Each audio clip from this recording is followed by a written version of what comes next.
Hey, happy Thursday morning to you, everyone. Thank you so much for joining me for this morning's Morning Musings. My name is Don K. Preston, and we're looking at the doctrine of the man of sin. In Paul's famous passage in 2 Thessalonians chapter 2, he had to deal with the fact that some at Thessalonica believed, just as they did at Ephesus, that the resurrection was already past, that the day of the Lord had already happened. And I want to challenge you again to ask yourself the question, how could anybody believe that those events, as traditionally taught, as an end-of-time event, the raising of corpses out of the ground, how could anybody believe that it already happened? Yeah, see, it's a problem. Well, anyway, Paul said that day, the day of the Lord, will not come unless there first comes the falling away, the apostasy. As I mentioned in an earlier video, I used to believe that had reference to the Roman Catholic Church. And so many people still believe that, by the way.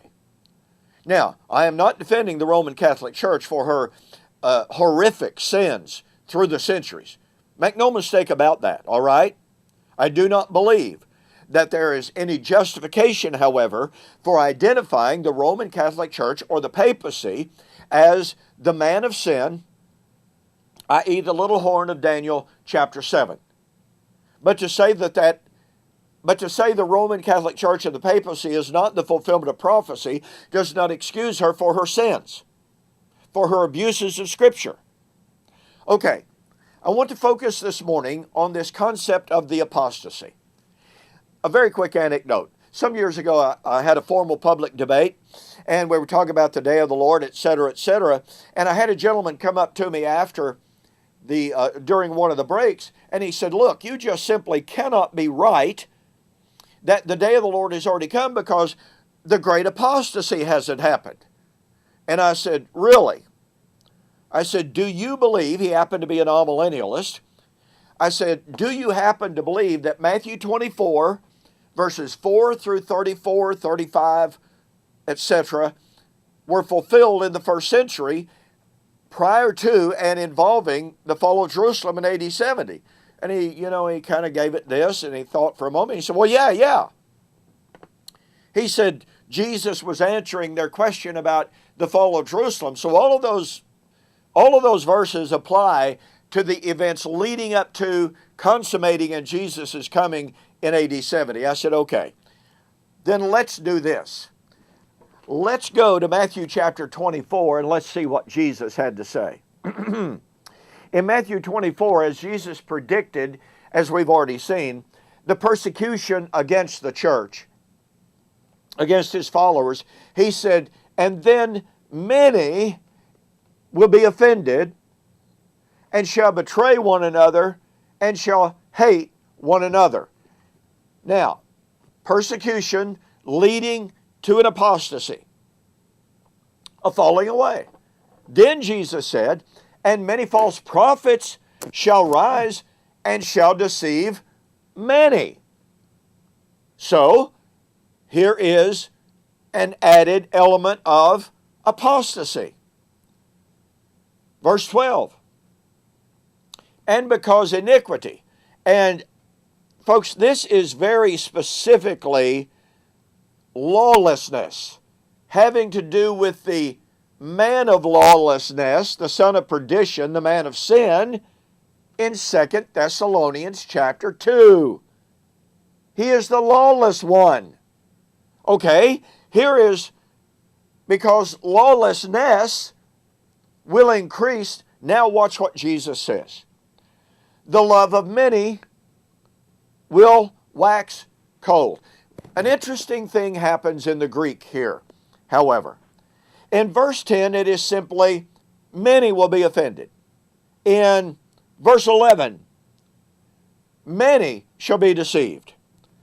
But in verse 12, an interesting thing happens. It says, because the lawlessness, by the way, there's a definite article in front of lawlessness, which means Jesus has a very specific issue, a very specific situation in mind. the lawlessness will grow cold. Watch this. The love of the many. It is ton polon. The New American Standard Translation and other translations as well render this as the love of the majority will grow cold.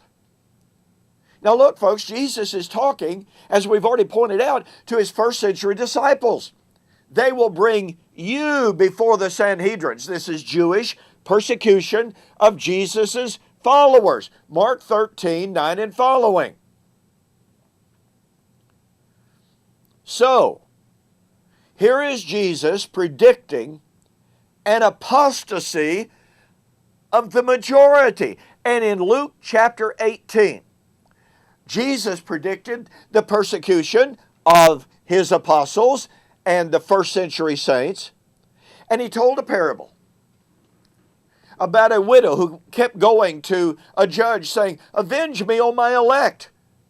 And at first the judge would not do anything, but because she kept coming and kept coming and kept coming, he finally said, "Well, I don't fear man or God, but because this woman just constantly badgering me," that's the Oklahoma translation, "I will avenge her." And then Jesus posed this question: will not God avenge his elect who cry out to him day and night? Now listen to me very carefully. The martyrs had been crying out, "How long, O Lord?" ever since the blood of Abel was shed. Genesis chapter 4, verse 10. How long, O Lord? And here is Jesus posing the question: will not God avenge the blood of his elect who cry out to him day and night? Verily I say unto you, he will avenge them speedily. But when the Son of Man comes, will he even find faith on the earth? What? Jesus is saying that the falling away due to the persecution, which he had spoken of in Matthew chapter 24, would be so great, so endemic, that persecution would be so effective that Jesus said, will the Son of Man even find faith on the earth when he comes?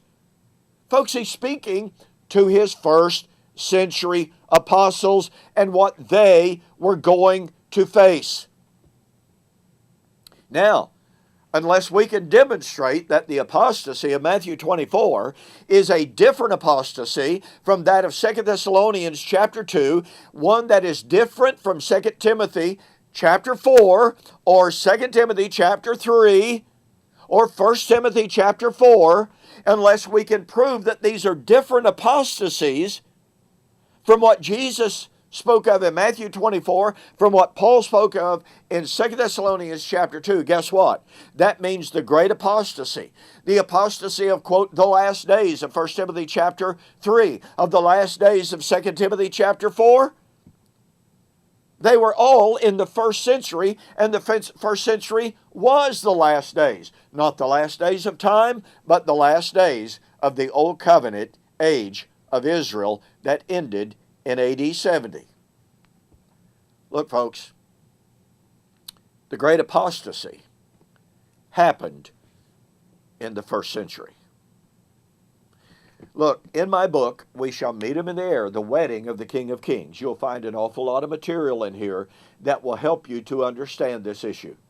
Go to my website, eschatology.org or BibleProphecy.com, and order the book, We Shall Meet Him in the Air, The Wedding of the King of Kings. Include a note that says you saw the offer on YouTube or Facebook, and I'll refund your shipping. That'll save you $5. Well, thanks so much for joining me for this morning's Morning Musings. I hope you have a fantastic weekend. Lord willing, we'll see you on Monday.